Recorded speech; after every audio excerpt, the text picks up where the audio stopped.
हरे भरे जंगलों और ऊंचे पहाड़ों से घिरे एक छोटे से गांव में गौरी नाम की एक दयालु और साहसी लड़की रहती थी।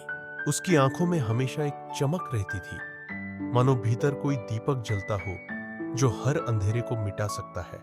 वह दिन भर जंगल में जड़ी बूटियां इकट्ठा करती और गांव के बीमार लोगों का इलाज करती थी। उसकी मां बचपन में ही गुजर गई थी और अब वह अपने काका रामू काका के साथ रहती थी।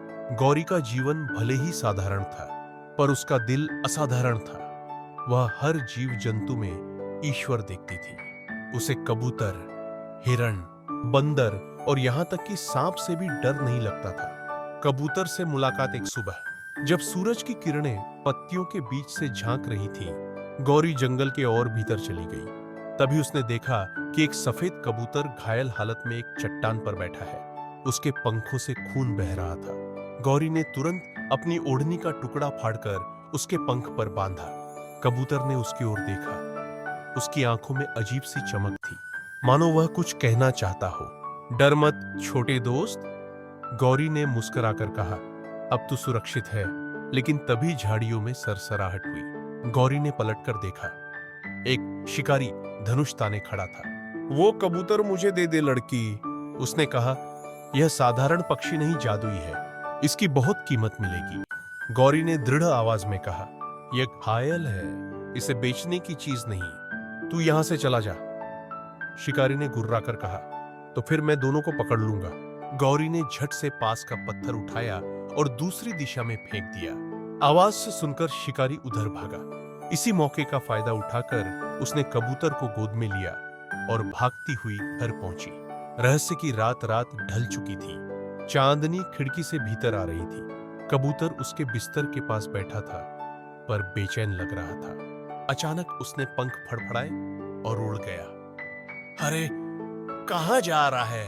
गौरी ने जल्दी से ओढ़नी उठाई और उसका पीछा करने लगी। कबूतर उड़ते उड़ते गांव से दूर घने जंगल के उस हिस्से में पहुंच गया जहां एक पुरानी हवेली खंडहर बन चुकी थी। टूटी दीवारों, झाड़ियों और जालों से भरी वह हवेली किसी डरावने सपने जैसी लगती थी। कबूतर उस हवेली की ऊंची मीनार पर बैठ गया और गूढ़ स्वर में कुछ बोला, जैसे कोई मंत्र हो। गौरी भयभीत होकर बोली, यह तो बोल भी सकता है। तभी अचानक हवेली की खिड़कियों से हल्की नीली रोशनी झलकी और कबूतर गायब हो गया। गौरी डरते हुए घर लौटी, पर उसके मन में सवालों का तूफान था। आखिर यह कबूतर है कौन? साधु बाबा का रहस्य। अगले दिन गौरी ने जंगल में घूम रहे एक साधु बाबा अश्व को देखा। उनकी आंखों में गहराई थी और चेहरे पर तेज। उसने सब कुछ बता दिया। कबूतर, हवेली और रात की रोशनी।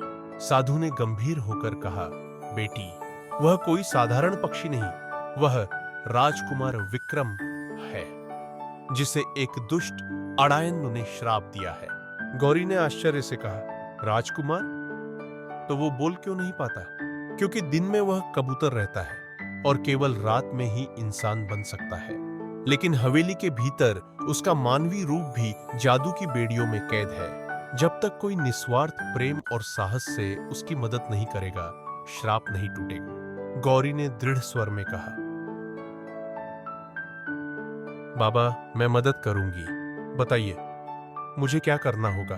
साधु बोले, जंगल के सबसे पुराने बरगद के नीचे एक अभिमंत्रित ताबीज छिपा है। वही डायन की शक्ति को नष्ट कर सकता है।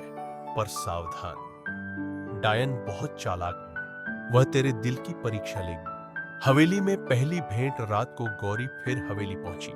दरवाजे खुद ब खुद खुल गए।